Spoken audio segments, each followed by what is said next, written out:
how are values different than just like, oh my God, I want to make lots of money or I want to save the world? Like, how does that direct us? How does that help us really, formulate and help our company and move it to the next level? Colin. Yeah, you think the people want to, like, they work for, Sean, do you work to make money for Michael or no?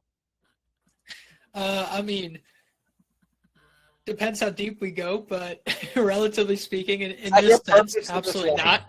But is that your purpose in this life? No, absolutely not. Exactly. No, it's not, right? It's not to make money for Entre. There's got to be something beyond that. And every employee, like Mimi and Michelle, and every single person, we all strive for something that's unique and different. I think at Startup Club, look, we're trying to really make an impact here. I mean, obviously the book's done extremely well, way better than we thought it could ever do, and it's touched thousands and tens of thousands of people, and helped them with their startup journey and start, scale, exit, repeat. And I think that's what that's what we're all about. We're all about how do we, as a club, help founders, help startups do more with what they have. And so anyway, let's get down to the brass tacks, because we're not here to talk about that. We're here to talk about how do we create these value statements, and why value statements. Let's just start, first of all, hit that off. The reason why we want value statements is that when you are running a company and it begins to scale and you need to scale the culture, you'll know something goes wrong when you go look back and say, oh, remember the good old days? Remember the good old days, Sean, before you guys were big? Exactly, right? And that's what we want to kind of capture going forward as a company and scale it. And we've done a ChatGPT, custom GPT, which we'll jump into in a minute, to help you create your own value statements. But statements become the lexicon. They become the language of the office. I remember at Hostopia, we did a number of value statements. We did 4 of them, 4 pillars. First and foremost is respect. We spend it like our own. When our customers succeed, we succeed. And by the way, this is 15 years ago. How the fuck can I remember them from 15 years ago, right? Because they are phrases. They're like, they just become part of you. They become part of the lexicon. They become part of the language of the office. And I encourage everyone to put together these value statements. We did create a custom GPT. And again, you're the guinea pig, Sean, so we're going to work with you in a minute again, like we did last time, right? But we did do that. But this idea that you can create these value statements that people actually believe in makes a difference. Most companies, like you ask 99% of the companies out there, what's your mission statement? What's your values? It's like something on the board, like, we endeavor to create an environment that includes all, that delivers blah, blah, blah, blah, blah, blah, blah, blah, blah, blah. And that's it. And we're not talking about that here. We're talking about creating these value statements that can make an impact to help you scale your company, to help you scale your culture. And we've done it like in multiple companies. Why don't we talk a little bit, Michelle, about paw.com, right? Like one of them I came up with a few months ago was ideas come from everywhere, right? Michelle, why is that important? Why is that such an important value statement? I'm just going to, say I'm going to say it very everyone, right? Ideas come from everyone. All right. Let me talk. So I'm just going to say this very directly. Okay, everyone. It's just, the company is not about us as the leaders. Obviously, we're setting the pace and like helping move through things. But I'm going to use that word, the C word, Mimi, the C word. It's about culture as well. Okay, Sean? You know what I'm saying. Okay? Like, people have to they need to believe. We all need to believe, not just people. All of us, we need to believe. We need to feel like we're spending a lot of time here, quote, at work, and it actually means something. And this purpose, this value statement, that's what resonates behind it. Okay. And it's just as important for, the leader, the entrepreneur, the CEO, whoever it is, because if we're all over the place, people are going to get real frustrated real fast. So we need the team to help us and to help each other stay on path under this kind of guidepost, not to be esoteric. And Colin, it's really like, it's really that simple, right? Are we all marching to the same drum? And you know what? It's okay to have conversations that we're like, oh gosh, I'm confused, or I don't know what to do, or, why are we doing this? Those are actually good conversations. It's a little bit of a side note. I know I'm going a little bit sideways, but part of the culture that I know that we always like to embed is that it's an open conversation, and we want people to really engage. Engagement is absolutely critical. Colin, thoughts? Absolutely. And so can you see the screen now, Sean? Yes, sorry. Yeah, okay, so you can see it. So I want to watch. This is the book. It's just a digital copy of the book, right? Chapter 32. If you're following it, or if you have a copy of the book, one of the best examples in history was a company called Zappos, and it was funny because as I walked through the office when I was there, I saw on the CFO's desk the book "Mastering the Rockefeller Habits" by Vern Harnish, who really espouses this concept of company values. And I interviewed Vern twice for the book and talked to him. I sat down with him for dinner for the book, Start, Scale, Exit, Repeat.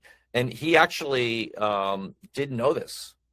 He had no idea that the #1 company in the world had really read his stuff and had really adopted his concepts of core values. And I don't know if they still do it. If anybody, Sean, if you know or not, or Michelle, but I don't know, but you'd be able to go fly to Vegas and you can actually do a tour of their offices, and it was incredible. I think we might have had the longest tour ever, but it was incredible. We walked through their offices, but they really espouse this concept of culture and using culture to create success.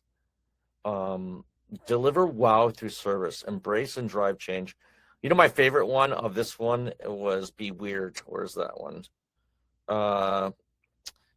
Be adventurous and open-minded. I guess that's their be weird, right? Be positive, team and family spirit. Do more with less. Be passionate, determined, be humble. Be open and honest with relationships. It was basically be weird. I think they could have even done a better job of that one there, right? But there's an example that I really think they are a company that had delivered on the best concept. Now, I think 10 is too much. I'm big on 4. You can see a couple examples here. I'm showing you on the screen right now. But we have, there we go. This is the first and foremost respect. Recognize greatness. Oh, I forgot that one. We spend it like our own, and when our customers succeed, we succeed. And then a lot of people would put that, like a lot of employees would actually put that in their email and threads and stuff like that. When our customers succeed, we succeed. When you succeed, we succeed. And it became a lexicon. It became something that we all talked about in the office. At Dot Club, only the obsessed change the world. Usage is everything. It's like a domain. You have to have usage. Integrity over money. Recognize greatness. Do crazy things, not stupid things. And by the way, look at that. These are my personal core values, the ones that I live by, which you'll find as a founder, they tend to seep into your personal, into your company. So for me, first and foremost is my health. You got to live where you can't help people out. Do it really well or don't do it at all. Yeah. Do it really well, Sean, or don't do it all. What do you think? The book, Start, Scale, Exit, Repeat. Oh my gosh, that took 10 years to write. 10 years to write. 200 interviews. It's won 15 global awards and been #1 on Amazon for almost a year now. Live in the future, integrity over money, carpe diem. I love that. I love that phrase, carpe diem. Seize the day, make a difference. Those are my personal values. So I actually encourage all entrepreneurs to come up with personal value statements. Now, why are we talking about statements versus something different, like deliver wow through service, embrace drive change? What we really, really want to do here is encourage you to think about these statements that are memorable, okay? So I'm going to stop sharing right now. All right, so am I back? I'm stop sharing, right? So what we want you to do is memorable statements. And can they become a lexicon? Can they become the language of the office? And when you do that, it really begins to make an effective change within the company. It actually drives performance. It changes behavior. And yeah, you don't really need this if you're 2 people in an office, but when you get to 4 and 6 and 10 and 12 and 20, company values make a difference. And we actually established the ones at .club from day one. We actually put them together in 2012 because we knew, like, first of all, I knew the kind of business that I wanted to run, and the people who worked with me understood, and we all had these value statements we followed. And by the way, we fired a lot of people who did not fit the values. A lot of people we have fired who did not fit those core values. The core, think of it like a bowling ball. It goes down the, it goes down the, it goes down. You're throwing a bowling ball down the aisle, the lane, whatever. And you got those, but when you're a kid, you got those things on the sides of the bowling ball. You got the Bumpers. Cars. What are they called? What do they call them, Sean? Bumpers, guardrails, whatever. That's what your core values are. Like, you got to believe in yourself, your core values, and your business plan. And if you do this, good things will happen. If you have those guardrails on, short term, we lost a lot. We lost money. We lost a lot of money by firing salespeople, multiple salespeople over my career who did not fit within our core values. We lost a lot of money. But you know what? We gained a lot. Because everybody in this company, every single person, even Startup Club, Mimi, you work for this company because you're believing in something bigger than just, somebody trying to make some money here. You're believing in a concept of, we are here for a purpose, and we have core values, and we will never stray from them. We will never stray, and we will fire based on that concept. We'll hire based on our core values, but what we need to do first is figure them out. We need to figure out those core values. So Sean, again, you're the guinea pig. I'm going to work with you, okay? So I'm going to share the screen here, and actually, I have not set this up, but you're okay with this, Sean? I'm ready. You're ready? Okay, so do you have core value? You may have core value statements for Entre, but if I ask the question and you say, yes, I already have them all done, it'll blow the show. So we won't do that. Right? Let's just assume for now you don't have your core values worked out. On the fly, yep, that works. All right, so you can see the screen, right? Yep. And of course, you know me in these GPT, right? GPTing everything. We have, if you want to do this in your, because this is not about us, this is about y'all on the show. If you want to create your core values, you want to do this yourself, just go to companyvaluesai.com, companyvaluesai.com, and that it'll bring you directly to our custom GPT. And I think these things are so amazing. All right, now I got to find it myself. I just probably go back. Let's go to the domain name. So much faster. All right, so create your value statements. There we go. All right. Ready, Sean? We're ready. About as ready as we can All be. right. Yeah, start your. All right, let's get started.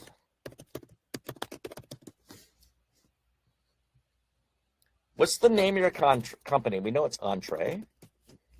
All right. What motivates and drives your team members daily, Sean? Helping people who want to help themselves. I love that. You're probably writing the AI for the AI. That's great, Sean. That was so on point. Seriously. What overarching principles define the purpose and mission of Entre? If you have a specific mission statement, feel free to share it here. Do you have one on Entre I can jump to or no? Yeah, I think, it's probably on the About page, but I think I have to be in incognito to actually see it since I'm signed in. No, you can say whatever you feel like. Yeah. No, I thought I could just cut and paste it maybe. But, No. Yeah. He has them, but he can tell us. He might not agree. Yeah. Yeah. Do Here you know we what your go. mission is, John? I do. I am copying and pasting it into the room chat for you. All right. Make it a little easier. Memorize it? No. Exactly. So that's what we want to do is we want to create these value statements for you. You said it's in the room chat. How people network. Okay, good. Oh, I love it. Actually, it's really cool. I love your mission statement. Let me pop that into the GPT. I don't know if you can see my screen or not. I have no idea what you guys can see or not, but Yes, we can see everything. You're good. I'm totally messed up here. Here we go. All right, there we go. Number 7. If you ever quit a job because of a negative culture, what was the main reason? Have you ever quit a job, Sean? Not that I can think of.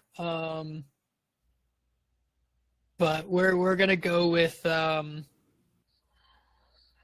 lack of maturity. Lack of what? Maturity. Maturity. Yep. All right, then we'll go with that. Okay. What are Entree's main goals and how do they align with your values? Let's say, all right, helping people, helping entrepreneurs and professionals, connecting entrepreneurs and professionals. Yeah, I think those two things align because I like helping. Yeah. Which non-negotiable values should every team member at Entre embody to uphold the organizational? This is way better than I thought it would be. But anyway, sorry. Which non-negotiable values should every team member at Entre embody to uphold the organization's integrity? So non-negotiable, like this is a point where if somebody would do something like to lie or cheat or do whatever to get a customer to make money, they would be fired or they wouldn't be. Like I love this one. What? Sean, I love this one. For me, I'm just interjecting. I'm not trying to tell you, but to me, it's being mean to people. Like I know that's weird. Okay, but you're not at Entre. No, I'm just. Come on, Sean. You get it. No, exactly. Bylaws. Absolutely. Any kind of degradation. Am I saying that right? Degrading. Anything along those lines.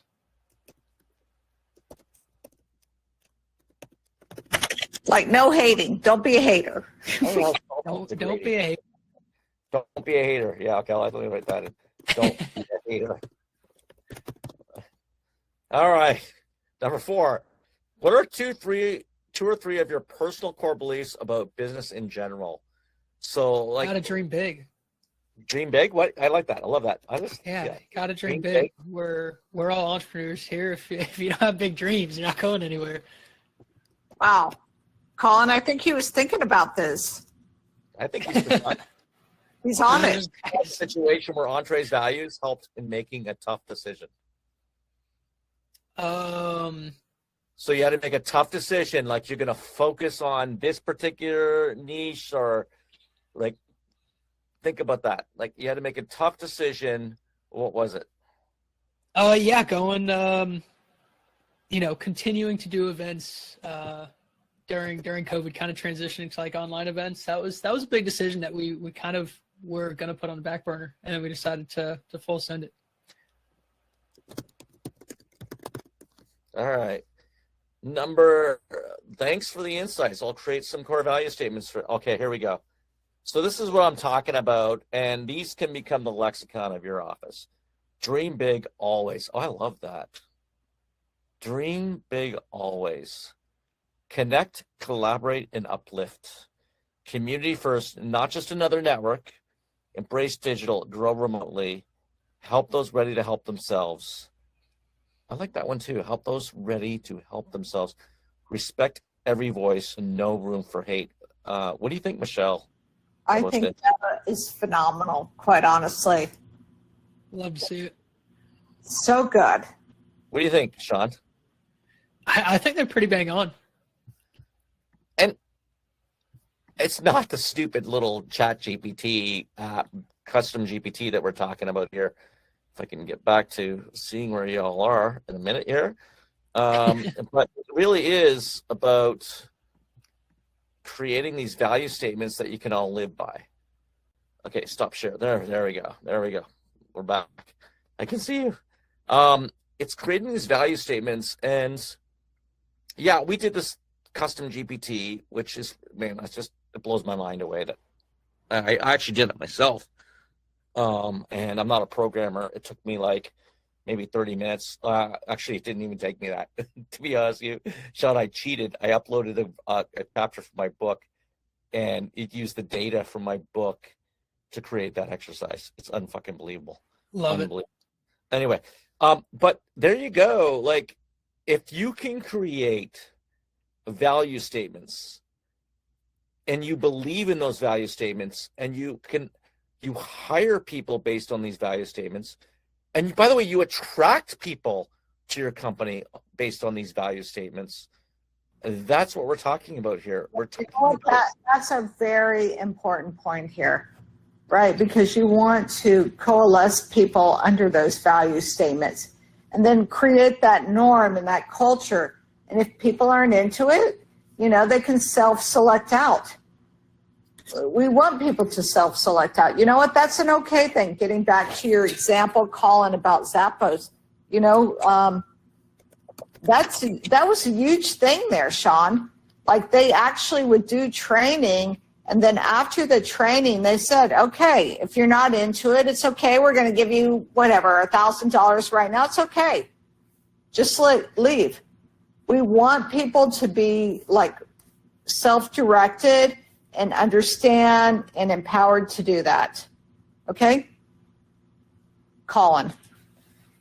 No, I totally agree. And so if you're in the audience right now and you just want to share with us your value statements, or you may have went to companyvaluesai.com and run the exercise, I'd be happy to hear from you. Let's talk about paw.com, Michelle. The value statements. I brought up one is that ideas are from, and by the way, I don't really expect you to use an AI to really deliver. I'm using it to help you think, right? We're using that AI to really help you come up with the ideas. It may come up with one or two, and I love the way that the AI does work and creates these really cool phrases. But it's really about reflecting your personal values as a founder and the cultural values within your organization. And let's talk about paw.com, Michelle. Okay, because one of the issues in the past that irritated me about the company was that ideas came only from one person. Okay. And now ideas are coming from, we talk about ideas from everyone, not just the I CEO. don't know that I'll be as eloquent as Sean was. Sean, you did an amazing job, truly. But yeah, for me, one of the big things is I really hate it, Colin, when people try to stifle ideas and tell people they can't talk to each other. So I think it's kind of,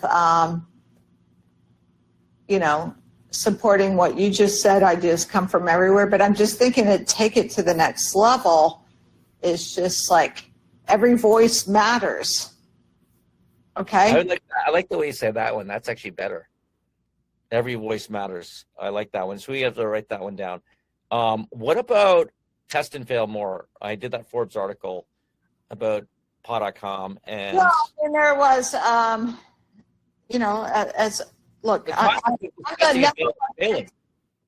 listen, I'm the number one victim of this. Like, you want to be right, and you're sitting there thinking so hard, and you don't speak up. But it's just like, we need people to share and try ideas, but obviously in a, structured manner. Okay? Are you putting this in, Colin? Yeah. No, I'm with you on that. So we got test and fail more. We got ideas are everywhere. What was the other way you said it? Voices, phrase. everyone Every voice. matters. Every voice matters. Okay, I love that. Okay, so you can see the way it flows. Like when you come up with these value statements, you want them to flow. You want them to be. I did this once with a group of entrepreneurs who want to create values for their actual forum for like a little group that they meet, and they all used. I thought it was fascinating. They used songs, popular songs, and titles and phrases within songs to create their value statements. One of them was "Let It Be." You know, like everybody just let it be, right? And you know, and we want these phrases to be memorable because you know what? Nobody gives a damn about that mission statement. Nobody cares, and I know you got this mission statement here, Sean, but nobody's read it. Nobody cares about it. It looks boring. Sorry, I'm not shooting you here, but the reality is, your members don't know it. You don't know it. The owner, you know, Michael doesn't know it. Nobody knows what this mission statement really says. Yeah, it can be the purpose for your company, but that's not going to make a difference. What we want to do is create these value statements, these 3 or 4 value statements, and put them and share them with our team. By the way, share them with our customers, share them with our prospects, share them, because it makes a huge difference when you do that. And it's not just a mission statement; it's more than that. So all right, Paul. So let's go back to Paul. You got 2 of them now. Yeah, I'm gonna, like, you know, because I haven't been thinking about this so much lately, but I also think it's like I want to make sure that we're really providing value to the pet owner, value to the dog, like whatever that means. I think that's really important. We're like solving a problem. Okay, it's not always a problem. Do you need another pretty dog bed? No, maybe you don't, but you want to add value. We want to feel like people are getting, you know, what they paid for, so to speak. Okay? No, I agree with that. I agree. No, I totally agree with that. And why do your people work for you? Like, one thing about you, Michelle, you're like one of the best leaders I've ever met when it comes to running companies. You've got a way of inspiring your team and lifting them up. I feel like it's team first. Like, I really do. I feel like it's not you first. Sure. It's your team first. Yeah, it's true. Because I feel that way myself, having worked for lots of people. But how would you articulate that, Colin? I don't know. Team first. Yeah, but it's about the people. It's about the employees. It's about it really is. You know, for me, I'm a very flat organization. Like I said, I want people's voices to be heard. I don't want people to feel like they're going to be reprimanded. Like, kind of all that, now that we're talking through it. And sometimes, you know, yeah, that we just have to kind of talk through it. It's just like, for me, I say everyone has a voice, but everyone matters. Everyone has a voice. I don't know how you say that in a more eloquent way, but it is important to me. I feel like people spend a lot of time at work, and I know that I spent a lot of time being very upset in my past career after work. Like, we all just want to be appreciated and feel like we're spending our time well. And then lastly, and most importantly, it's all about the dog.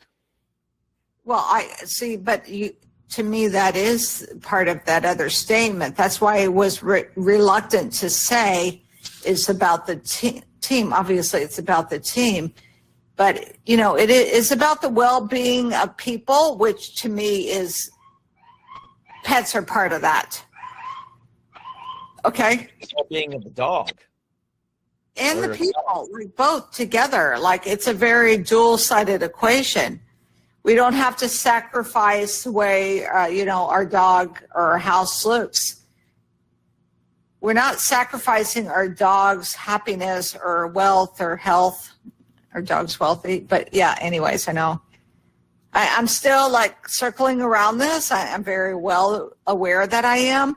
And I'm trying to figure out a way to say that a little bit more, interestingly enough. But it is about that both together. So if you're in the audience or you're listening to this in replay or whatever it is, like, think about the importance you can have on other people's lives, including your own. See, this is a funny thing. It can actually affect you as the founder by just creating 3 to 4 core pillars, core value statements, and doing that and making that part of your business. So if you have a chance, go to companyvaluesai.com. By the way, we get nothing from this. All right, it's really out there for people. We did it for fun. We did it as Smarter Startup Club. It's and I know that Entre, it's very similar to Startup Club. It's very similar to Start, Scale, Exit, Repeat. We do this because we love it. Sean, do you really do this because you love it, or do you hate it? Do you hate what you do, Sean? Oh, I can't stand it. You can't stand it. It's horrible. I hate these entrepreneurs. They're always bugging me. They're always like going bankrupt. They're going, no, we love bankrupt. What we do because we love this world. We love this world. We love the people in it. I teach at a university 3 months. Every 3 months I do an incubator. It's just like I love this. We love this, and that is what we want to do. We want to create these value statements that others in the company can enjoy. This isn't for you. It is for you. It isn't for you. It is for Sean. It's for Michael. It is for you guys too. We did that with the AI. We actually asked a few questions, and I thought we came out with some pretty good value statements. We want them to be rhythmic. We want them to be something that you can just remember, and it becomes a lexicon, because part of the language of the office. And when you do that, it makes all the difference. All right, if anybody wants to come up on stage or just share with us what their values are and their company, feel free to do so. Just jump on stage here. We're just having a fun little Friday afternoon. Yeah, if anybody wants to come up, click that raise hand button down at the bottom. I can bring you guys up.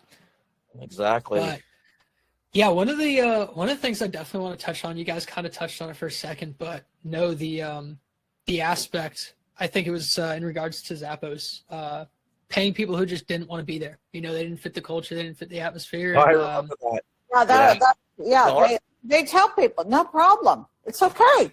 We'll pay you $10,000 to leave. Yeah, I think it's so important, because I can't tell you how many director level, high up, very successful professionals, no matter the industry, you come across them all of the time, and they're miserable. They're doing great, they're successful, but they're miserable. And after the conversation, or at the end of the conversation, they'll turn to you and they'll admit that they'd rather be pursuing something that they actually enjoy and take less pay than what they're currently doing. So I think it's so important too, especially from the employee standpoint. Not having your values laid out as a company isn't just going to hurt you as a company and as a business owner making money and stuff, but it's going to hurt the people that are working for you. All right, so let's Kyle. So 10,000, is that enough to get you to leave, or do we need up at 30,000? I'm teasing you, Kyle. Sorry. Or Mimi, or Sean, or yeah, exactly. So, but was interesting that they did do that. It's funny you remember that story. It was brilliant. It was. They offered people money to leave the company. Yeah. After the training. They had it. You might have had one or two, but I don't remember them. At least when I was there and we talked about it, they didn't talk about a lot of people actually took advantage of that particular thing. I mean, I don't know if I was there. I mean, I would be thinking twice, but it's brilliant. I mean, how many people are on the verge of quitting their jobs every day, and all of a sudden they hear, "Hey, we'll pay you to quit." I mean, solves the problem, right? Somebody that doesn't want to be there. Exactly. Look, I know this is not what every entrepreneur wants to spend their time thinking about. Okay, I know company values workshop is boring. Oh, company values, mission statement, blah blah blah. But the reality is, it can make a huge difference, and the key is to make these phrases, to make them the language of the office, and by the way, you'll know, okay, one of the keys to scaling, we talk about Start, Scale, Exit, Repeat, the book. We talk about in scale, one of the keys is that you need to scale your culture. But you can't scale your culture. By the way, it's very easy to scale your culture when you're 2 people, 3 people, 5 people, even 10 people. Beyond that, it becomes much, much more complicated. I remember when I was traveling in Ukraine and we visited our office there, and we had about 300 people working in Ukraine. And I started to meet some of the managers there, and they knew the corporate values. They knew them. You know what? It's so easy to create a company that is fun and whatnot when you're 10 people, but it's not easy to do it when you're 600 people. One of the keys to scaling is figuring out how to scale your culture. Figure out what you need to do that, and coming up with these core value statements. This doesn't come just from me. This comes from starts with really, I think Roger, Good to Great. What's his name? Who wrote Good to Great there? Sean, Michelle. Who wrote Good to Great? Anyway, Roger. Roger Collins. Jim Collins. Yeah. Thank you, Jim Collins. I don't know why I got Roger in my mind. I don't know why. Jim Collins wrote Good to Great, and he really began to develop these. And then Vern Harnish worked on that. He spent 25 years perfecting it, and we put it in the book, and we have a chapter on it. And I thought, like, this is just something that doesn't cost you anything. Doesn't cost you anything. Doesn't cost you a cent. Define your personal core values. Define the core values of your company. And by the way, make it a team sport. Bring your team in when you're doing your strategic planning session. Come up with your value statements. My goodness, what did we take, Sean? We took 5 minutes, and we came up with like 10, or not 10. It's like 5 corporate values for Entre, right? And they were pretty cool, right? Dream big always. Connect, collaborate, and uplift. Community first, not just another network. I like that. Community first, not just another network. It's not just another network. Actually, I really I think Entre, you guys work harder than Clubhouse, than Chatter, than Spaces. I feel like you guys are community first, not just another network. I really, truly believe that. Embrace digital, grow remotely, help those ready to help themselves, and respect every voice. No room for hate. I love it. I love those statements. I'm going to charge you for that there, Sean.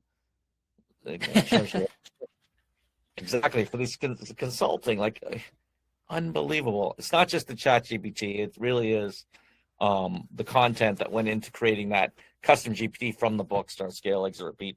By the way, Sean, I don't know if you know this, but we hit our 15th global award. And our 16th award is going to be... Go. Oh, yeah. No, listen to this. Our 16th award will be announced on December 15th. And it is from and I'm not allowed to talk about it. They said, do not talk about it. Can I talk about it? No, but you can't say the name, Michelle. But Michelle does know the name. But it is from the highest literary standard in the world. It is one of the top business books of the year. This book has won more awards than any other entrepreneurship book, any other, bar none, in 2024. We've won 15 global awards. We're going to get our 16th on December 15th. I know Kyle was involved in a lot of that work and answering a lot of questions and helping apply for applications and stuff like that, and Mimi on the site as well. But 15 global awards. I never imagined. And by the way, we sold 40,000 copies within 1 year. It has been a #1 bestseller. It continues to break records, and never imagined it. When you write a book, Sean, when you write your first book, it's not easy. It's tough. This one took 10 years, but 99.9999% of books fail. This 0.1 hit it. It hit big. And we're excited about that. I think that's partially what's fueled Startup Club too. It keeps us alive. It keeps the energy going, right? Absolutely. Like Colin said, he and we support him, obviously didn't do this for money. So we're just so happy that it's so well received, and the team, Kyle, and Mimi have worked so hard to make sure it gets out there. We don't want it to drop off and just go in vain. So thank you, Mimi and Kyle. Like, you guys are amazing for really trying to move this forward. Yeah, Seriously. and it was one of the scale section. It's the largest section of the book, and scaling your culture, company values workshop. It's not as when you start to think about it, it's not that complicated. This stuff, it doesn't cost you a lot to do, but yet you can actually implement it, and it can make a difference. There are probably about 30 other things you can do to scale your company, other than just your corporate values, but that's one of them. If you have any questions in the audience, feel free to ask too. Would love to hear from you. Any other questions, Sean, at this point right now, or? No, I mean, congrats on the awards. Honestly, it's so awesome. I think a lot of people, especially with how popular I feel like books have become, especially entrepreneurship books lately. A lot of people feel like it's not just about the quality of material that's inside of the book, but the quality of the story and the author and what it took to bring it all together. I mean, like you said, how many people are spending 10 years putting together a book, right? Most of the time they're trying to rush it out as quick as possible. And the fact that you did take your time and so much quality, effort, energy was spent on it. I mean, it shows. Yeah, and it was, look, it was written for the ADHD entrepreneur. It's got 58 chapters. They're very short. It is a beast, by the way, the book. But don't panic. There it is right there. But don't panic. It really is simple to read. It's color coded. We have 30 illustrations. We have 180 callouts. Forbes did a phenomenal job when they put this together. By the way, it's been sold now into several countries around the world. Forbes has licensed it out to multiple countries around the world. It's becoming a global hit beyond just the United States. So that's interesting as well. But if you get a chance, pick it up. And if you don't like to read, don't panic. The Audible was done by a Canadian who does Budweiser commercials. Sounds a bit like you, Sean, but he really is animated. He really is animated when he does the book, and it's pretty cool. So thank you all. Is there any more questions? Workbook. Go ahead, Michelle. Sorry. And there's a workbook. Yeah, and we're coming out with workbook for start, one for exit, one for scale, and one. It's already out, actually, but yeah. Yeah, we're about 2 months away from scale. All right, so we've done our, whatever, I can't speak, pitch, but just, stay tuned. Like, the book goes on sale all the time in the Audible or whatever, the ebooks. So fear not, you can get this book very inexpensively. And there's a lot of great content, especially, I'm going to say, supported by the book on our website that's actually free. And now we have a very more in-depth editorial version of a newsletter. So you can join that too. All this stuff is free. And I think, Colin, I don't know, when the book's on sale, how much do we charge the e-version? $2.99? Something like that. But always remember, dream big always. Connect, collaborate, and uplift. Community first, not just another network. I think that's my favorite one. Embrace digital, grow remotely. Help those ready to help themselves. Respect every voice. No room for hate. You've been listening to Entre and Sean and Michelle. Didn't hear much from Mimi or Kyle here, but I really enjoyed this, and we will be back next month, and we'll bring you another workshop next month, because that's what we're trying to do here on Entre. It's really cool because we can share the screens and share with you some of the ways we do things, and we love our guinea pig, and we love Sean. All right, we will see you next time. You're the best, Sean. Thank you.